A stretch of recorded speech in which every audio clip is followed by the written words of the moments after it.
Good morning, students. How are you? Now you are in 7th standard, okay? Last year you were in 6th standard. No? Now, myself, Mrs. Anjali Bonde. I am your history teacher. मी तुमची हिस्ट्रीची teacher आहे. मी तुम्हाला history शिकवणार आहे, okay? Do you purchase your books? तुम्ही तुमचे books घेतलेले आहेत का? नसतील घेतले तो then you have to purchase your books from Matoshri shop, okay? मातोश्रीमधून तुमचे बुक्स घेऊन घ्यायचे आहेत. You have to purchase one single line notebook of 200 pages for history subject. Then you have to write difficult words and their meanings and question answers of lessons of history in your history notebook. हिस्ट्रीचं notebook करायचं आहे 200 पेजचं single लाईनचं. त्याच्यामध्ये तुम्हाला difficult words त्याचे meanings आणि question answers लिहायचे आहेत, ओके स्टुडंट्स? नाव आता आपण मागल्या वर्षी काय पाहिलं? Last year we have studied काय काय पाहिलं होतं आपण? geographical conditions and the course of history, the Indian subcontinent and history. नंतर काय पाहिलं होतं? हरप्पन सिव्हिलायझेशन, वैदिक सिव्हिलायझेशन पाहिलं होतं ना, janapada, mahajanapada, India of the Maurya period पाहिलं होतं ना, during Maurya period, states after the Maurya empire, ancient kingdoms of the south, ancient India, ancient India and the world, है ना? एन्शियंट इंडिया अँड द वर्ल्डमध्ये काय पाहिलं होतं शेवटच्या लेसनमध्ये आपण? की to learn about the mutual exchanges between Indian civilisation and other civilisation. And also we understand that human knowledge is enriched by give and take of ideas and by cultural exchange, okay? म्हणजे मागल्या वर्षी आपण काय पाहिलं होतं?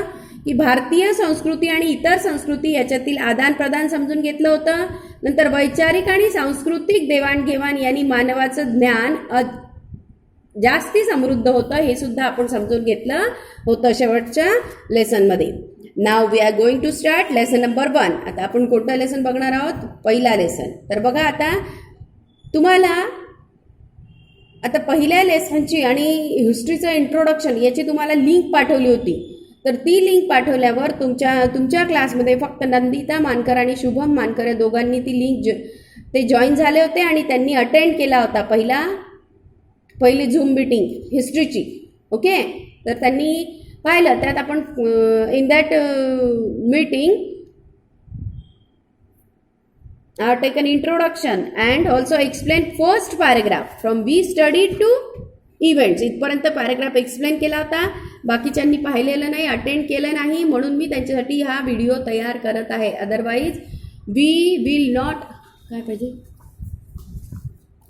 We will not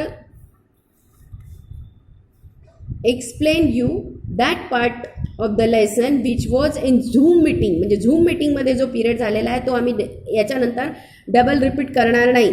पण आज बघा पहिला पिरियड असल्यामुळे तुमचा रिपीट करते. Now listen lesson number 1, the sources of history, okay?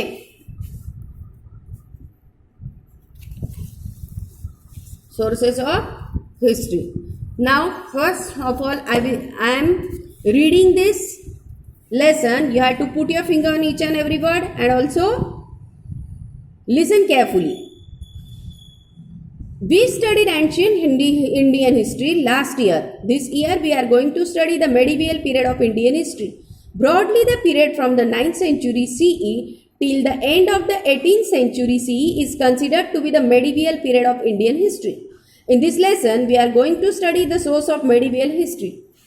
History gives us chronological, scientific and systematic account of past events. हिस्ट्रीमध्ये काय असतं हे याच्यामध्ये दिलेलं आहे. Now listen. बघा आपण काय शिकलो मागल्या वर्षी आपण प्राचीन भारतीय इतिहासाचा अभ्यास केलेला होता. आता आपण यावर्षी काय बघणार आहोत? मध्ययुगीन काळातील भारताचा इतिहास अभ्यासणार आहोत. मग आता मध्ययुगीन म्हणजे काय? मेडिव्हियल म्हणजे मध्ययुगीन. मेडिव्हियल पिरियडमधला जो इतिहास होता तो कुठून सुरुवात झाली? त्याची सुरुवात कुठून झाली? तर 9th सेंचुरी CE म्हणजे इसवी सनाच्या 9व्या शतकापासून तर up to the is consider to be the medieval, हे बघा इथे दिले, up to the 18th century, म्हणजे इसवी सनाच्या 9व्या शतकापासून तर 18व्या शतकाच्या अखेरपर्यंतचा जो कालावधी होता तो म्हणजे मेडिव्हियल पिरियड. तर या लेसनमध्ये, in this lesson we have to study medieval, source of medieval history, म्हणजे मध्ययुगीन इतिहासातील जे साधनं होती त्यांचा अभ्यास करणार आहोत. आता हिस्ट्री म्हणजे काय? What is mean by history? History gives us chronological, scientific and systematic account of past events. History काय करते? हिस्ट्री म्हणजे क्रोनॉलॉजिकल मीन्स कालक्रमानुसार. आता बघा यात, आता हे पहिल्यांदा मी तुम्हाला सांगणार आहे मिनिंग, परंतु आता याच्यानंतरच्या नेक्स्ट पिरियडमध्ये तुम्ही काय करायचं आहे, पूर्ण लेसन स्टार्ट केला की पूर्ण लेसनचे डिफिकल्ट वर्ड्स आणि त्याचे meanings you have to write down those words and meanings in your history notebook and learn also. Okay, जेव्हा केव्हा मी लेसन एक्सप्लेन करील तुम्हालाच ती वही समोर ठेवायची आणि मिनिंग्स बघायचे आहेत. History gives us chronological, scientific and systematic account of past events. Chronological म्हणजे कालक्रमानुसार, सायंटिफिक म्हणजे शास्त्रीय आणि सिस्टमॅटिक म्हणजे पद्धतशीर. तर भूतकाळात घडलेल्या घटनांची, भूतकाळात म्हणजे पास्टमध्ये घडलेल्या घटनांची कालक्रमानुसार शास्त्र सुशुद्ध आणि पद्धतशीर दिलेली माहिती म्हणजे हिस्ट्री, इतिहास. Okay, then next paragraph.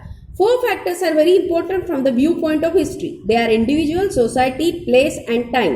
History must be based on the authentic evidence or proofs. These proofs are known as the sources of history.